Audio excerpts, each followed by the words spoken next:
ನಿಮ್ಮ ನೆಚ್ಚಿನ ಕಾರ್ಯಕ್ರಮ ಗೃಹಿಣಿಯ ಗೃಹಮಚ್ಚತೆಗೆ ನಿಮಗೆಲ್ಲ ಆತ್ಮೀಯ ಸ್ವಾಗತ. ಈ ದಿನ ಓದು, ಚಿತ್ರಕಲೆ ಹೀಗೆ ಅನೇಕ ಹವ್ಯಾಸಗಳಲ್ಲಿ ತಮ್ಮನ್ನು ತೊಡಗಿಸಿಕೊಂಡು ತೋನ್ಸೆಪಾರ್ ರೆಸಾರ್ಟ್ನಲ್ಲಿ ಮ್ಯಾನೇಜರ್ ಆಗಿ ಕೆಲಸ ನಿರ್ವಹಿಸುತ್ತಿರುವಂಥ ರಶ್ಮಿ ಆರ್ ಕಾಮತ್ ಅವರು ನಮ್ಮೊಂದಿಗಿದ್ದಾರೆ. ರಶ್ಮಿ ಅವರೇ, ನಮ್ಮ ಕಾರ್ಯಕ್ರಮಕ್ಕೆ ನಿಮಗೆ ಆತ್ಮೀಯ ಸ್ವಾಗತ. ನಿಮ್ಮ ಬಾಲ್ಯದ ಸವಿ ನೆನಪನ್ನು ನಮ್ಮ ವೀಕ್ಷಕರೊಂದಿಗೆ ಹಂಚಿಕೊಳ್ಳಿ. ನನ್ನ ಹೆಸರು ರಶ್ಮಿ ಆರ್ ಅಂತ ಹೇಳಿ. ನನ್ನ ತಂದೆ ರಾಮಚಂದ್ರ ಪ್ರಭು, ತಾಯಿ ಪುಷ್ಪಾರ, ನಂಗೊಬ್ಳು ತಂಗಿದ್ದಾಳೆ ಬೃಂದ ಅಂತ ಹೇಳಿ.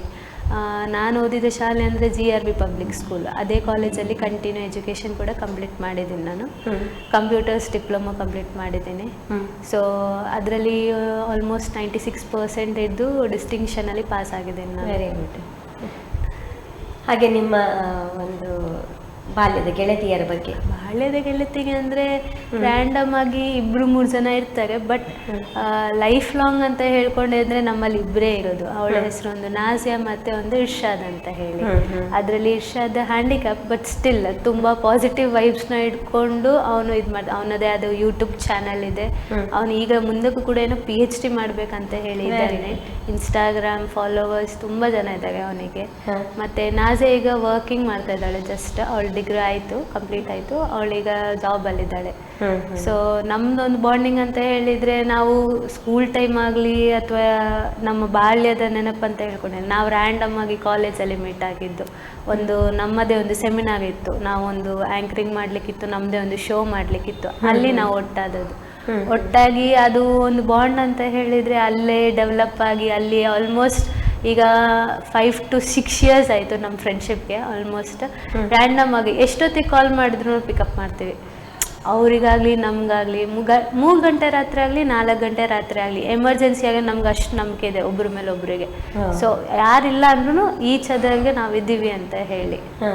ಹಾಗಾಗಿ ಎಷ್ಟೊತ್ತಿಗೆ ಕಾಲ್ ಮಾಡಲಿ, ಏನೇ ಎಮರ್ಜೆನ್ಸಿ ಇರಲಿ, ನಾನಿದ್ದೀನಿ ನಿಮಗೋಸ್ಕರ ಅನ್ನೋದು ಒಂದು ಫ್ರೆಂಡ್ಶಿಪ್ ಬಾಂಡ್ ನಮ್ಮದು ಆ ಥರ. ಓಕೆ. ಮತ್ತೆ ಇನ್ನೇನಾದರೂ ಹೇಳಲಿಕ್ಕೆ ಉಂಟಾ ನಿಮ್ಮ ಬಾಲ್ಯದ ಬಗ್ಗೆ? ಹೇಳಿದರೆ, ಇತ್ತೀಚೆಗೆ ಆಲ್ಮೋಸ್ಟ್ ನನ್ನ ಮದುವೆ ಆಗಿ 5 years ಆಯಿತು.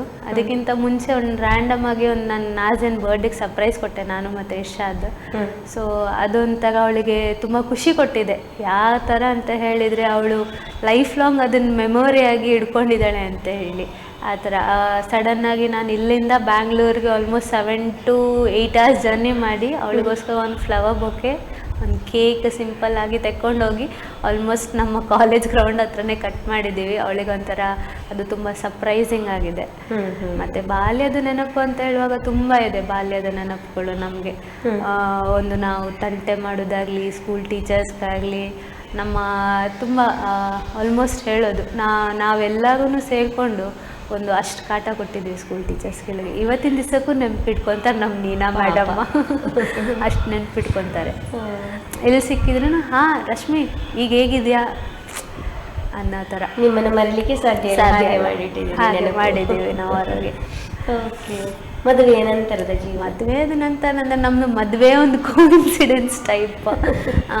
ನಾ ಹೇಳೋ ಪ್ರಕಾರ ಅಂತ ಹೇಳಿದರೆ, ರೀಸೆಂಟ್ 5 years ಬ್ಯಾಕ್ ನನ್ನ ಡೆಂಗು ಜ್ವರ ಅಂತೇಳಿ ಅಜ್ಜಲ್ಕಾಡ್ ಹಾಸ್ಪಿಟ್ಲಲ್ಲಿ ಅಡ್ಮಿಟ್ ಆಗಿದ್ದು.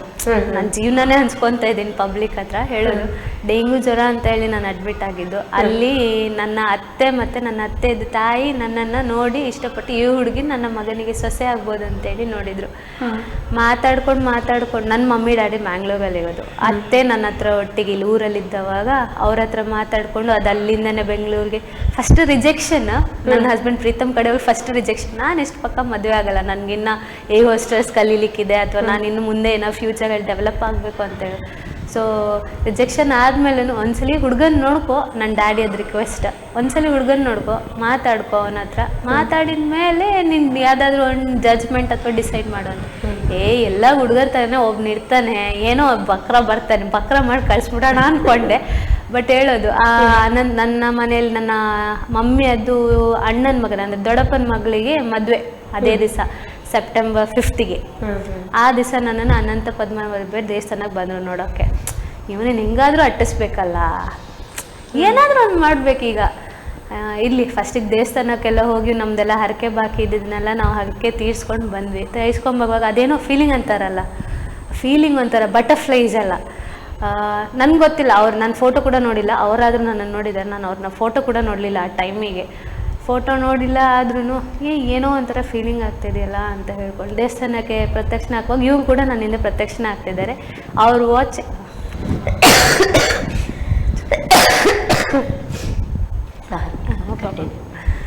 ಅವಾಗ ವಾಚಿಗೆ ನನ್ನ ಸೈಲಿಗೆ ಸಿಕ್ಬಿಡುತ್ತೆ.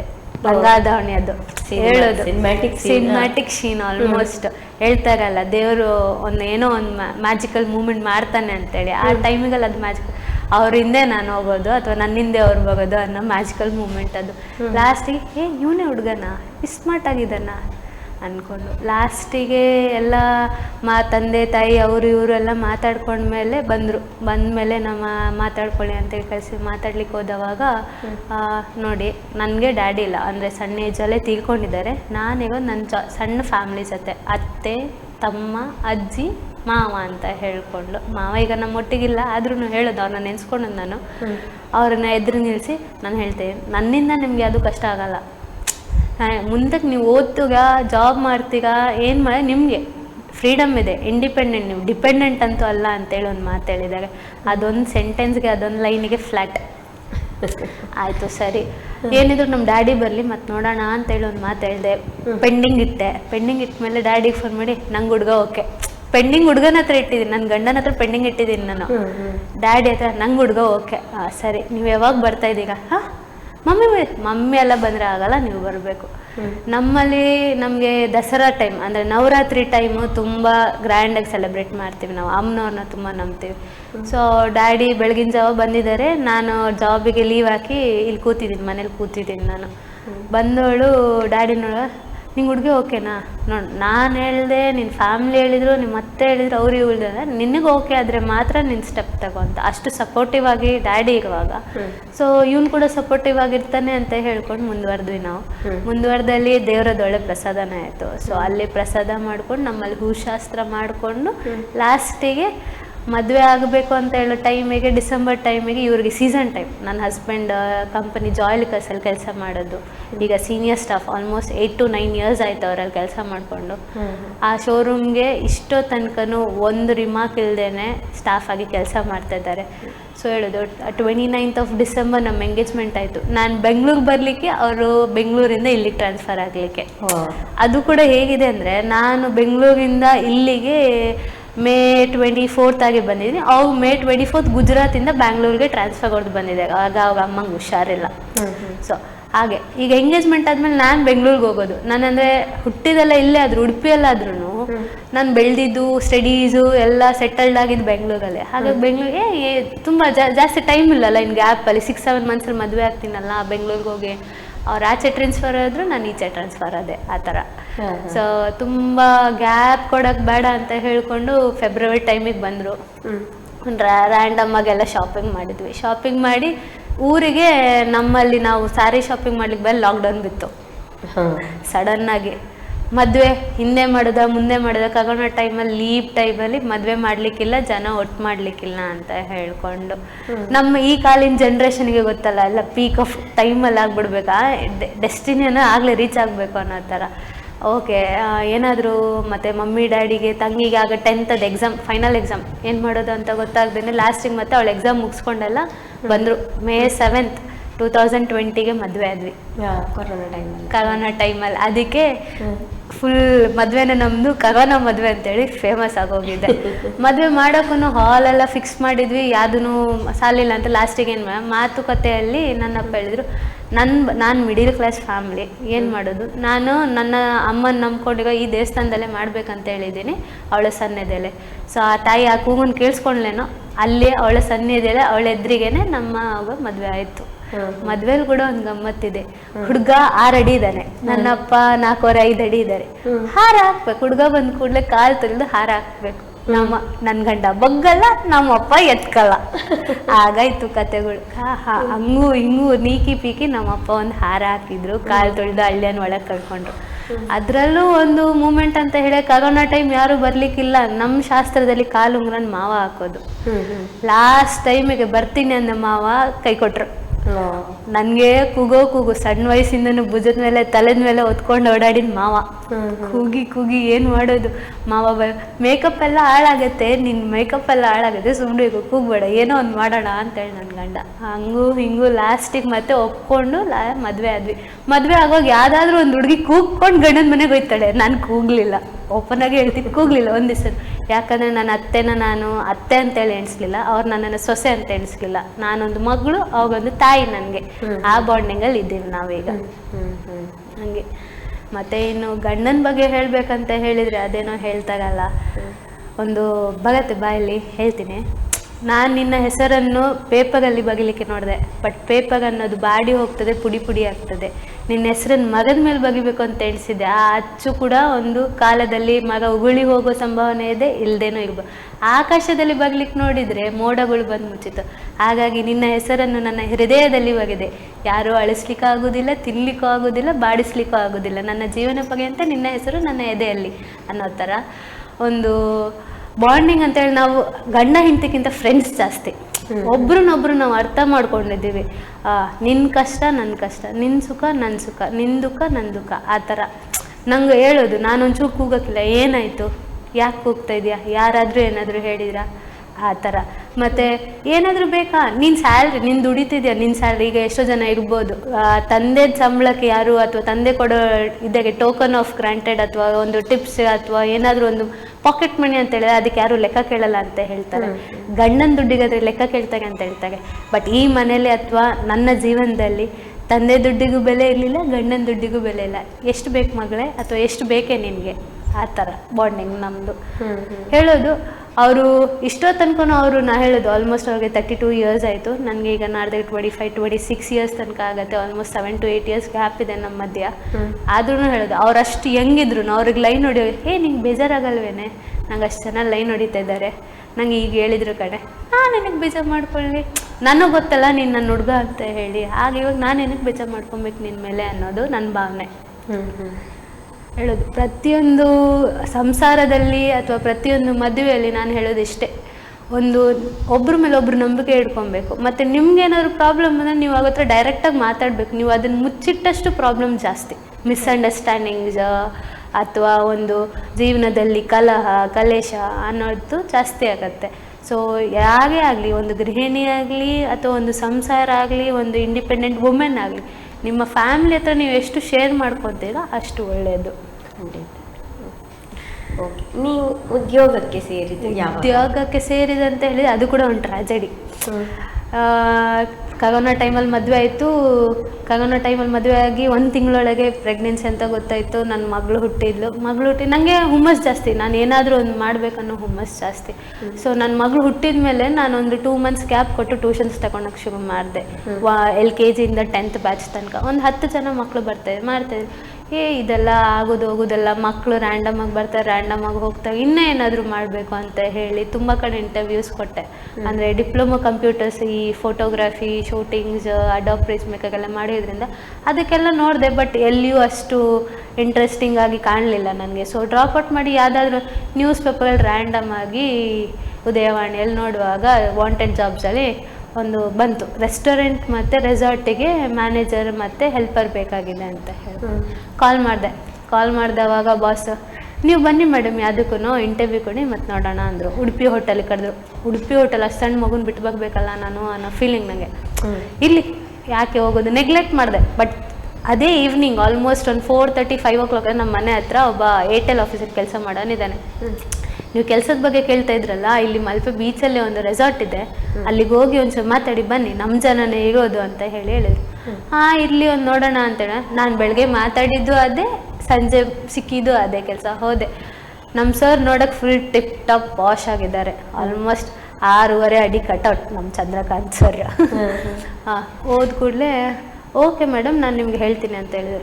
ನಾನು ಬಿಡಲಿಲ್ಲ. 2 ದಿವಸ ಆದಮೇಲೆ ಪುನಃ ಆಯಿತು ನೀವು ಜಾಯ್ನ್ ಆಗಿ, ನಮ್ಮಲ್ಲಿ ನೀವು ಕೊಂಕಣಿಸ್ ಅಲ್ವಾ, ನಾನ್ ವೆಜ್ ಮಾಡಿ. ಸರ್ ನಾನು ನಾನ್ ವೆಜ್ ತಿಂತೀನಿ. ನೀವು ನಾನ್ ವೆಜ್ ತಿಂತೀರಾ ಅನ್ನೋ ಥರ ಅವರು. ಹೌದು ಸರ್, ಆಯಿತು ಜಾಯ್ನ್ ಆದೆ. ಜಾಯ್ನ್ ಆದಮೇಲೆ ಅವರದೊಂದು ಹುಮ್ಮಸ್ಸು, ಅವೊಂದು ಸ್ಪಿರಿಟ್ ಒಂದು ಜಾಬಲ್ಲಿ, ಅಥವಾ ಅವರು ಒಂದು ಬಾಸ್ ತಗನೇ ಇಲ್ಲ, ನಮಗೆ ಒಂದು ತಂದೆ ಅಥವಾ ಒಂದು ಫ್ರೆಂಡ್ ಆಗಿ ಇದ್ದಾರೆ. ತೋನ್ಸೆಪಾರ್ ಬಗ್ಗೆ ಹೇಳಬೇಕಂತ ಹೇಳಿದರೆ ಅವರು ಇಡೀ ಪ್ರಾಪರ್ಟಿನ ನಮ್ಮ ಅಂಡರಲ್ಲಿ ಬಿಟ್ಟು ಹೋಗ್ತಾರೆ. ನಾವು ಬಿಟ್ಟಿದ್ದು ಅನ್ನೋ ಥರ. ನಾವೀಗ ರೂಮ್ಸ್ ನಾವು ಹೇಳೋದು, ನಾವು 15 ರೂಮ್ಸಲ್ಲಿ ಆಲ್ಮೋಸ್ಟ್ ನಮ್ಮಲ್ಲಿ ವೆರೈಟಿ ಇದೆ. ಒಂದು ಡಾರ್ಮೆಂಟ್ರಿ ಟೈಪ್, ಫ್ಯಾಮಿಲಿ ರೂಮ್, ಅಥವಾ ಕಾಟೇಜಸ್, ಸ್ಕ್ವೇರ್ ಕಾಟೇಜ್, ಶೆಲ್ ಹಟ್, ಈ ಥರ 1 ತಿಂಗಳು ಅಬ್ಸರ್ವ್ ಮಾಡಿದರು. ಮತ್ತು ಸ್ಯಾಲ್ರಿ ಜಾಸ್ತಿ ಮಾಡಿದರು. ನಾನು ಎಷ್ಟೋ ಸಲ ಎಣಿಸಿದೆ, ಈ ಜಾಬ್ ಎಲ್ಲ ಯಾಕೋ ನಂಗೆ ಸೆಟ್ ಆಗ್ತಿಲ್ಲ, ಬಿಟ್ಬಿಡೋಣ ಅಂತ. ಮತ್ತು ನಿಧಾನದಲ್ಲಿ ಈ ಟೂರಿಸಮ್ ವರ್ಲ್ಡಲ್ಲಿ ಇದೆಯಲ್ಲ, ಡೆವಲಪ್ ಆದೆ. ನಾನು ಬಿಡಬೇಕು ಅಂತ ಇದ್ದೋಳು, ನಾನು ಡೆವಲಪ್ ಆದೆ ಅದರಲ್ಲೇ. ಈಗ ಆಲ್ಮೋಸ್ಟ್ 4 ಇಯರ್ಸ್ ಆಯಿತು ತೊನ್ಸೆಪಾರಿಗೆ ಸೇರಿ. ನಾನು ಅದ್ರಲ್ಲಿ ಕಲ್ತಿರೋದು ಎಷ್ಟಿದೆ ಅಂದರೆ, ಯಾವುದನ್ನು ನಾನು ಜೀವಂತ ಇರುವಾಗಲೂ ಮಗೆಯಲ್ಲ, ಹೋದ್ಮೇಲೂ ಮಗೆಯಲ್ಲ ಅನ್ನೋ ಥರ ಇದೆ. ಮತ್ತು ಸರ್ ತುಂಬ ಒಳ್ಳೆ ಇದ್ದಾರೆ ನಮ್ಮದು. ಏನೇ ಹೇಳಿ, ಯಾರಿಗೆ ಕಷ್ಟ ಬರಲಿ, ಯಾರಿಗೆ ಸುಖ ಇರಲಿ, ಎಲ್ಲದನ್ನು ಹಂಚ್ಕೊಂಡು ಹೋಗ್ತಾರೆ ಸರ್. ಈಗ ಹೇಳ್ತಿಲ್ಲ, ಒಂದು ರೀಸೆಂಟಾಗಿ ನಾನೇ ಹೇಳೋದು, ನನ್ನ ಮಗಳಿಗೆ ಹುಷಾರಿಲ್ಲ, ನನ್ನ ತಾಯಿಗೆ ಹುಷಾರಿಲ್ಲ, ನನಗೆ ಲೀವ್ ಬೇಕು ಅಂತ ಹೇಳಿದ ಕೂಡಲೇ ಕೊಟ್ಟರು. ಅಥವಾ ನನ್ನ ಅತ್ತೆಗೆ ಹುಷಾರಿಲ್ಲ, ನಾನು ಹೋಗ್ತಾ ಇದ್ದೀನಿ, ಆಯ್ತು ಹೋಗು, ಏನು ಅಂತ ಹೇಳಿ ಫೋನ್ ಮಾಡು. ಈ ರೀಸೆಂಟಾಗಿ ಒಂದು 2-3 ಇಯರ್ಸ್ ಬ್ಯಾಕ್ ನನ್ನ ಗಂಡ ಫಾರಿನ್ಗೆ ಹೋಗೋಕ್ಕೆ ಮುಂಚೆ ನನ್ನ ಗಂಡ ಆಕ್ಸಿಡೆಂಟ್ ಆಗಿ ಬಿದ್ದರು. ಏನಾಗಲಿಲ್ಲ, ಈ ಸಂತೆಕಟ್ಟೆ ಜಂಕ್ಷನಲ್ಲಿ ಸ್ಕಿಡ್ ಆಗಿ ಬಿದ್ದರು. ನನಗೆ ಹೋಗೋದ್ರಲ್ಲಿ ಲೋಕ ಇಲ್ಲ. ನಾನು ಅವ್ರ ಹತ್ರ ಏನಂತನೂ ತಿಳಿಸಿ ಬರಲಿಲ್ಲ. ಆದರೆ ಅವರು ಇನ್ನೊಬ್ರ ಹತ್ರ ತಿಳ್ಕೊಂಡು ಪಟ್ಟನೆ ರೆಸ್ಪಾಂಡ್ ಮಾಡಿ ಗಗಟ ಹಾಸ್ಪಿಟ್ಲಿನ ಹತ್ರ ಇನ್ನೊಬ್ರನ್ನ ಕಳಿಸಿ ಅವುಗಳ ಬಗ್ಗೆ ತಿಳ್ಕೊಂಡು ಒಂದು ಇದು ಮಾಡಿ ತುಂಬ ಸಪೋರ್ಟ್ ಮಾಡಿದಾಗ, ಎಷ್ಟೇ ಕಷ್ಟ ಆಗಲಿ, ಎಷ್ಟೇ ಸುಖ ಆಗಲಿ, ದನಿಯಾಗೇ ಇದ್ದಾರೆ. ನಮಗೆ ಒಂದು ತಂದೆ ಸ್ಥಾನ, ಒಂದು ನಮಗೆ ಅಪರೂಪದ ಮಾಣಿಕ್ಯದ ಟೈಪ್ ನಮಗೆ. ನಮ್ಮಲ್ಲಿ ನೀವಲ್ಲಿ ಜಾಬಿಗೆ ಸೇರ್ಕೊಂಡ್ರಿ, ಅಲ್ಲಿ ನಿಮ್ಮ ಕೆಲಸ ಕಾರ್ಯಗಳು ಯಾವ ರೀತಿ ನಡೆಸ್ಕೊಂಡು ಬಂದ್ರಿ? ನಾವು ಕೆಲಸ ಅಂತ ಹೇಳುವಾಗ 8:30ಗೆ ನನ್ನ ಡ್ಯೂಟಿ ಸ್ಟಾರ್ಟ್ ಆಗುತ್ತೆ. ಡ್ಯೂಟಿ ಸ್ಟಾರ್ಟ್ ಅಂತ ಹೇಳಿದ ಕೂಡಲೇ ಒಂದು ರೌಂಡ್ ನಮ್ಮದು 15 ರೂಮ್ಸ್ ಎಲ್ಲ ನೋಡ್ಕೊಂಬ. ಅಂದರೆ ನಾವು ಕಸ್ಟಮರ್ ತಗ ಟ್ರೀಟ್ ಮಾಡ್ಲಿಕ್ಕಿಲ್ಲ ಇಲ್ಲಿ. ನಾವು ಅವರನ್ನ ನಮ್ಮ ಫ್ಯಾಮಿಲಿ ತಗ, ಯಾಕಂದರೆ ನಾವು ಒಂದನ್ನು ಕೊಟ್ಟು ಒಂದು ತಕ್ಕೊಳ್ಳೋ ಅಂಥದ್ದು. ಹಾಗಾಗಿ ಬಿಸ್ನೆಸ್ನ ಇಂಪ್ರೂವ್ ಮಾಡ್ಬೇಕಾದ್ರೆ ನಾವು ಕಸ್ಟಮರ್ಸ್ನ ಒಳ್ಳೆ ಇಟ್ಕೊಂಡಿರ್ಬೇಕು. ಯಾವತ್ತೂ ಅವ್ರೊಟ್ಟಿಗೆ ಕ್ಲಾಶ್ ಅಥವಾ ಇದು ಮಾಡ್ಕೊಳ್ಲಿಕ್ಕೆ ಹೋಗಬಾರ್ದು. ನಾವು ಬಿಸ್ನೆಸ್ ಅಂತ ಹೇಳಿ ಬಂದವಾಗ ಕಸ್ಟಮರ್ನ ನಾವು ಒಳ್ಳೆ ರೀತಿಯಲ್ಲಿ ಟ್ರೀಟ್ ಮಾಡಿದರೆ ಅವ್ರು ನೆಕ್ಸ್ಟ್ ಟೈಮ್ ನಮಗೆ ಇನ್ನೂ ಬಿಸ್ನೆಸ್ ಅಂದರೆ ಒಂದು ಕಸ್ಟಮರ್ ಬಿಸ್ನೆಸ್ ಟೈಪ್ ನಮಗೆ. ಅವರು ಒಂದು ಟೆಕ್ನಿಕ್ಸ್ ಅಥವಾ ಒಂದು ಗೂಗಲ್ ರಿವ್ಯೂ ಅಥವಾ ಒಂದು ವ್ಯಾಲ್ಯೂಡ್ ವಿಡಿಯೋಸ್, ಫೋಟೋಸ್, ಈಗ ಸಾಮಾಜಿಕ ದಾನ ಅಥವಾ ಈ ವೆಬ್ಸೈಟ್ಸ್, ಲಿಂಕ್ಸ್ ಅನ್ನೋದು ಟ್ಯಾಗ್ಸ್ ಎಲ್ಲ ಜಾಸ್ತಿ ಆಗಿದೆ. ಈಗ ಹಳೆ ಕಾಲ ಹೋಯ್ತು, ರೇಡಿಯೋ ಅಥವಾ ನ್ಯೂಸ್ ಪೇಪರ್ ಅದೆಲ್ಲ ಸೈಡಿಗೆ ಆಯಿತು. ಈಗ ಏನಿದ್ರು ಟ್ಯಾಗ್ಸ್, ಲಿಂಕ್ಡಿಂಗ್ಸ್ ಇದೆಲ್ಲ ಆಯಿತು. ಸೊ ಜನ ಅದನ್ನು ತುಂಬ ಪಬ್ಲಿಕಲ್ ಆಗಿ ತೆಕ್ಕೊಂತಾರೆ, ರಿವ್ಯೂಸ್ ಮೇಲೆ ಡಿಪೆಂಡೆಂಟ್ ಆಗಿ ತೆಕ್ಕೊಂತಾರೆ ಅನ್ನೋದು. ಅಲ್ಲಿ ಯಾವ ಥರದ ಜನರು ಬರ್ತಾರೆ ನಮ್ಮಲ್ಲಿ? ಅಂದರೆ ಈಗ ಆಲ್ಮೋಸ್ಟ್ ನಮ್ಮಲ್ಲಿ ಕಪಲ್ಸ್ ಬರ್ತಾರೆ, ಮ್ಯಾರಿಡ್ ಕಪಲ್ಸ್, ಮತ್ತು ಫ್ಯಾಮ್ಲಿ, ಕೊಲೀಗ್ಸ್ ಎಲ್ಲ ತುಂಬ ಜನ ಬರ್ತಾರೆ. ಈಗ ರೀಸೆಂಟಾಗಿ ಅಂತ ಹೇಳುವಾಗ ನಮ್ಮಲ್ಲಿ ಒಂದು ಕಸ್ಟಮರ್ ಬಂದಿದ್ದಾರೆ. ಅವ್ರ ಬಗ್ಗೆ ಹೇಳಬೇಕಾದ್ರೆ ಆಲ್ಮೋಸ್ಟ್ 9 to 10 ಇಯರ್ಸ್ ಆಯಿತು. ಬರ್ತಾನೆ ಇದ್ದಾರೆ. ಅವ್ರಿಗೊಂದು ಟ್ರಸ್ಟ್, ಅಂದರೆ ನಾವು ಫ್ಯಾಮ್ಲಿ ಟೈಪ್. ಮೇಡಮ್ ಅಥವಾ ಸರ್ ನಾನು ಬರ್ತಾಯಿ, ನಂಗೆ ಒಂದು ರೂಮ್ ತೆಗ್ದಿಡಿ ಅಂತ ಹೇಳ್ಕೊಂಡು, ಸರ್ ಈಗ ರೇಟ್ ಜಾಸ್ತಿ ಇದೆ ಸರ್, ಸೀಸನ್, ಅಯ್ಯೋ ಮೇಡಮ್ ನಾವು ಬರ್ತೀವಾಗಲ್ವಾ ಅಂತ ಹೇಳ್ಕೊಂಡು, ಆಯಿತು ಸರ್ ನೀವು ಬನ್ನಿ, ಆದ್ರೆ ಬಾರ್ಗೇನ್ ಮಾಡಲ್ಲ, ಅದೇ ರೇಟ್ನ ಕೊಟ್ಟು ಹೋಗ್ತಾರೆ ಆ ಥರ ಅವರು. ಮತ್ತು ಇದ್ರ ಬಗ್ಗೆ ಬಂದವಾಗ ಸೀಸನ್ ಟೈಮ್ ಅಂತ ಹೇಳಿ ಬಂದವಾಗ ಈ ನವರಾತ್ರಿ, ಕ್ರಿಸ್ಮಸ್, ದೀಪಾವಳಿ ಅಥವಾ ಮಕ್ಳಿಗೆ ವೆಕೇಶನ್ ಟೈಮ್ಸಿಗೆ ಎಲ್ಲ ಕಡೆ ಪ್ರೈಸಸ್ ಅದೇ ಥರ ಇರುತ್ತೆ. ನಮ್ಮಲ್ಲಿ ಸೀಸನ್ ಟೈಮಿಗೆ ಒಂದು ಪ್ರೈಸ್, ಆಫ್ ಸೀಸನ್ಗೆ ಒಂದು ಟೈಮ್ ಪ್ರೈಸ್ ಇರುತ್ತೆ. ಈಗ ಎಕ್ಸಾಂಪಲ್ ಅಂತ ಕೆಲವು ಹೋಟೆಲ್ಸ್ ಇದೆ, 5 ಸ್ಟಾರ್ಸ್ 3 ಸ್ಟಾರ್ಸ್ ಹೋಟೆಲ್ಸ್ ಇದ್ದಾವೆ. ಬಟ್ ಮಲ್ಪೆ ಬೀಚಲ್ಲಿ ಅಥೆಂಟಿಕ್ ಆಗಿ ವಿಂಟೇಜ್ ಸ್ಟೈಲಲ್ಲಿ ಅಥವಾ ಓಲ್ಡ್ ಸ್ಕೂಲ್ ಟೈಪ್ಸಲ್ಲಿ ಅಂತ ಹೇಳಿ ಹುಡುಕುವಾಗ ನಿಮಗೆ ಸಿಗೋದು ತೊನ್ಸೆಪಾರ್ ಒಂದೇ. ಯಾಕಂದರೆ ವೆಲ್ ಮೇಂಟೆನೆನ್ಸ್ ಮತ್ತು ಈ ನ್ಯಾಚುರಲ್ ಹ್ಯಾಬಿಟೇಟ್ಗೆ ಅಥವಾ ಒಂದು ಓಲ್ಡ್ ಮೆಮೊರಿ, ನಿಮಗೆ ಹಳ್ಳಿ ತಗ ಸೊಗಡಿಂದು ಏನಾದರೂ ಕೊಡಬೇಕಂತ ಹೇಳಿ ನೀವು ಹುಡುಕ್ತಾ ಇದ್ರೆ ತೊನ್ಸೆಪಾರ್ನ ಖಂಡಿತವಾಗಿ ಭೇಟಿ ಮಾಡಬೇಕು. ಯಾಕಂದರೆ ನಮ್ಮಲ್ಲಿ ಫೋಟೋಶೂಟಿಗೆ ತುಂಬ ಜನ ಬರ್ತಾರೆ. ಮತ್ತು ನಮ್ಮಲ್ಲಿ ಒಂದು ಯೂನಿಕ್ ರೂಮ್ ಇದೆ, ಶೆಲ್ಲಟ್ ಅಂತ ಹೇಳ್ಕೊಂಡು, ನ್ಯೂಲಿ ಮ್ಯಾರಿಡ್ ಕಪಲ್ಸ್ಗೆ ಸಜೆಸ್ಟ್ ಮಾಡೋ ಅಂಥದ್ದು.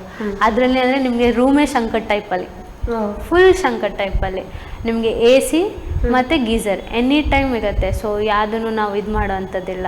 ಸೊ ಯಾವಾಗ್ಲೂ ನಾವು ಕಸ್ಟಮರ್ಸ್ನ ವೆಲ್ಕಮ್ ಮಾಡುವಾಗ ಹೇಳ್ತೀವಿ, ನೀವು ಕಪಲ್ಸ್ ಆದರೆ ಇದನ್ನೊಂದ್ಸಲ ನೋಡಿ, ನೀವು ಪ್ರಿಫರ್ ಮಾಡಿ ಅಂತ ಹೇಳ್ಕೊಂಡು. ಸೊ ಇಷ್ಟ ಆದರೆ ಕೆಲವರು ತೆಕ್ಕೊಂತಾರೆ. ಹಾಗೆ ಈಗ ಬಂದವ್ರು ಏನಾದರೂ ನಿಮಗೆ ಸಲಹೆ ಕೊಟ್ಟು ಹೋಗ್ತಾರ, ಇದರಲ್ಲಿ ಈ ಥರ ಇಂಪ್ರೂವ್ ಮಾಡಿ? ಈಗ ನೀವು ತೆಕ್ಕೊಂಡಿದ್ದೇವೆ ನಾವು. ಈಗ ರೀಸೆಂಟಾಗಿ ನಾ ಹೇಳೋಂಥದ್ದು ಅಂತ ಹೇಳಿದರೆ, ನಮ್ಮಲ್ಲಿ ಬೀಚ್ ವ್ಯೂ ಇತ್ತು ಫಸ್ಟ್ ಆಲ್ಮೋಸ್ಟ್ 8 ಇಯರ್ಸ್ ಬ್ಯಾಕ್. ಈಗ ಗೌರ್ಮೆಂಟ್ ಟೆಂಡರ್ ತೆಕ್ಕೊಂಡು ಕೆಲವೊಂದನ್ನು ಇದರಲ್ಲಿ ರೆಸ್ಟೋರೆಂಟ್, ಹೋಟೆಲ್ಸ್ ಅಥವಾ ಸ್ಟಾಲ್ಸ್ನೆಲ್ಲ ಕೊಟ್ಟಿದ್ದಾರೆ. ಬಟ್ ಆದರೂ ನಾವು ಅದನ್ನ ಇನ್ನೊಂದು ಡೆವಲಪ್ ಮಾಡ್ಕೊಬೇಕು ಅಂತ ಹೇಳ್ಕೊಂಡು ನಮ್ಮಲ್ಲಿ ನಾವು ಬೇಗ ತಗಾನೆ ಇದು ಮಾಡಿದೆ. ಲೈಕ್ ಸಿಟ್ಔಟ್ ಇದ್ದದನ್ನು ನಾವು ಶೆಲ್ ಹಟ್ ಮಾಡ್ಕೊಂಡ್ವಿ. ಮತ್ತೊಂದು ಓಪನ್ ಟ್ರೀ ಹೌಸ್ ಮಾಡಿದ್ದೀವಿ ಕಸ್ಟಮರ್ಸಿಗೆ. ಅಂದರೆ ಕೆಲವರು ಈಗ ಆಲ್ಕೋಹಾಲಿಕ್ ನಾನ್ ಆಲ್ಕೋಹಾಲಿಕ್ ಫುಡ್ ತಿನ್ನಬೇಕು ಅಂತ ಇರ್ತಾರೆ, ರೂಮಲ್ಲೆಲ್ಲ ಬೆಡ್ಶೀಟ್ ಗಲೀಜಾಗುತ್ತೆ ಮೇಡಮ್, ಡೈನಿಂಗ್ ಟೇಬಲ್ ಬೇಡ, ಕಾಗೆ ಪೂಗೆಲ್ಲ ಬರುತ್ತೆ, ರೆಸ್ಟೋರೆಂಟ್ಗೆ ಹೋಗೋಕೆ ತಿನ್ನಾಗ ನಮಗೆ ಪೀಸ್ಫುಲ್ಲಾಗಿ ನಾವು ಇದು ಮಾಡಬೇಕು ಅಂತ ಹೇಳುವಾಗ ನಮ್ಮಲ್ಲಿ ಕೊಕೊನಟ್ ಟ್ರೀಸ್ಗೆ ಒಂದು ಟ್ರೀ ಹೌಸ್ ಮಾಡಿದ್ದೀವಿ. ಅಂದರೆ ಬ್ಯಾಂಬೂ ಸ್ಟಿಕ್ಸಲ್ಲಿ ಸೈಡಿಗೆ, ಕೆಳಗೆ ನಿಮಗೆ ವೆಲ್ಡಿಂಗ್ ಮಾಡಿ ಪ್ಲೈವುಡ್ಸ್ನ ಹಾಕಿ, ಮೇಲ್ಗಡೆಯಲ್ಲಿ ಮ್ಯಾಟ್, ಹಸಿರು ಕಲರ್ ಮ್ಯಾಟ್. ಸೊ ಮರದಲ್ಲೇ ಮನೆಯನ್ನು ಮಾಡಿಟ್ಟಿದ್ದೀವಿ ನಾವು, ಕಸ್ಟಮರ್ ಬಂದವಾಗ ಊಟ ಮಾಡೋಕ್ಕೆ ಅಥವಾ ಒಂದು ಕೂತ್ಕೊಂಡು ಅವಾಗ ಫ್ರೆಂಡ್ಸ್ ಒಟ್ಟಿಗೆ ಚಿಲ್ ಮಾಡೋಕ್ಕೆ ಅನ್ನೋ ಥರ. ಮತ್ತು ತೋನ್ಸೆಪಾರ್ ಅಂತ ಹೇಳುವಾಗ ನಮ್ಮದು ಆಲ್ಮೋಸ್ಟ್ 20 ಇಯರ್ಸ್ ಆಯಿತು. 20 ಇಯರ್ಸಲ್ಲಿ ಇಂಪ್ರೂವ್ಮೆಂಟ್ ಆಗಿದ್ದೀವಿ ಅಂತ ಹೇಳಿ ನಾನು ಅನಿಸ್ತೇನೆ. ಕಸ್ಟಮರ್ ಇನ್ನು ಮುಂದಕ್ಕೂ ನಮಗೆ ಹೀಗೆ ಬರ್ತಾ ಇರಬೇಕು, ನಮ್ಮನ್ನ ಸಪೋರ್ಟ್ ಮಾಡ್ತಾ ಇರಬೇಕು, ತೋನ್ಸೆಪಾರ್ನ ಇನ್ನೂ ಬೆಳೆಸ್ತಾ ಇರಬೇಕು. ಓಕೆ, ಅಂದರೆ ನಿಮಗೆ ಇಲ್ಲಿ ಬರುವಂಥ ಎಲ್ಲ ಥರದ ಕಸ್ಟಮರಿಗೂ ಕೂಡ ನೀವು ಅವರಿಗೆ ಸರಿಯಾದದ್ದು ಫೆಸಿಲಿಟೀಸ್ನ ವ್ಯವಸ್ಥೆ ಮಾಡ್ತೀವಿ. ಹಾಗೆಯೇ ಅವರಿಗೆ ಈಗ ಫುಲ್ ವೆಜಿಟೇರಿಯನ್ ಬಂದವ್ರಿಗೂ ನಾವು ಫೆಸಿಲಿಟಿ ಮಾಡ್ಕೊಡ್ತೇವೆ. ಈಗ ನಮ್ಮಲ್ಲಿ ವೆಜ್ ನಾನ್ ವೆಜ್ ರೆಸ್ಟೋರೆಂಟ್ ಇದೆಯಲ್ಲ, ಈಗ ಪ್ಯೂರ್ ವೆಜಿಟೇರಿಯನ್ಸ್ ಇರ್ತಾರೆ, ನಮ್ಮಲ್ಲಿ ಝೊಮ್ಯಾಟೊ ಸ್ವಿಗ್ಗಿ ಆಪ್ಷನ್ಸ್ ಇದೆ, ಮತ್ತೆ ಬೇರೆ ರೆಸ್ಟೋರೆಂಟ್ಸ್ ಕೂಡ ಇದೆ. ಆರ್ಡರ್ ಮಾಡಿದವಾಗ ನಿಮಗೆ ರೂಮ್ ಸರ್ವಿಸ್ ಅಥವಾ ಹೋಟ್ಲಿಗೆ ತಂದು ಕೊಡುವಂಥದ್ದು ಪ್ಯೂರ್ ವೆಜ್ ರೆಸ್ಟೋರೆಂಟಿಂದ ರೆಕಮೆಂಡ್ ಮಾಡ್ತೇವೆ ನಾವು ಪ್ರತಿಯೊಂದನ್ನು. ನಮ್ಮಲ್ಲಿ ತೋನ್ಸೆಪಾರ್ ಒಂದೇ ಅಲ್ಲ, ನಮ್ಮಲ್ಲಿ ಉಡುಪಿಯಲ್ಲಿ ಕ್ಷೇತ್ರ ಇದೆ, PPC ಕಾಲೇಜ್ ಹತ್ರ ಒಂದು, ಮತ್ತು MGM ಕಾಲೇಜ್ ಹತ್ರ ಒಂದಿದೆ. ಸೊ ಮತ್ತು ಮಂಗಳೂರು ಸುಗತ್ಕಲ್ಲಲ್ಲಿದೆ, ತುಂಬ ಕಡೆ ಇದೆ ನಮ್ಮ ಇದನ್ನು ಪ್ಲೇಸಸ್. ಓಕೆ ರಶ್ಮಿ ಅವರೇ, ನಮ್ಮ ಕಾರ್ಯಕ್ರಮಕ್ಕೆ ಬಂದು ನೀವು ನಿಮ್ಮ ಅನಿಸಿಕೆಗಳನ್ನು ಹಂಚಿಕೊಂಡ್ರಿ, ಹಾಗೆ ನೀವು ಉದ್ಯೋಗ ಮಾಡ್ತಿರುವಂಥ ಆ ಒಂದು ತೋನ್ಸೆಪಾರ್ ಸೆಂಟರ್ ಬಗ್ಗೆ ಕೂಡ ಅನೇಕ ಮಾಹಿತಿಗಳನ್ನು ನಮ್ಮ ವೀಕ್ಷಕರೊಂದಿಗೆ ಹಂಚಿಕೊಂಡಿದ್ದೀರಿ. ಅದಕ್ಕಾಗಿ ನಿಮಗೆ ನಮ್ಮ ತಂಡದ ಪರವಾಗಿ ತುಂಬ ಹೃದಯದ ಧನ್ಯವಾದಗಳನ್ನು ಅರ್ಪಿಸ್ತಾ ಇದ್ದೇನೆ. Thank you. ವೀಕ್ಷಕರೇ, ಇಂದಿನ ಕಾರ್ಯಕ್ರಮವನ್ನು ಇಲ್ಲಿಗೆ ಮುಗಿಸುತ್ತಿದ್ದೇವೆ. ಮತ್ತೆ ಮುಂದಿನ ಎಪಿಸೋಡಲ್ಲಿ ನಿಮ್ಮನ್ನು ಭೇಟಿಯಾಗಲಿದ್ದೇವೆ. ನಮಸ್ಕಾರ.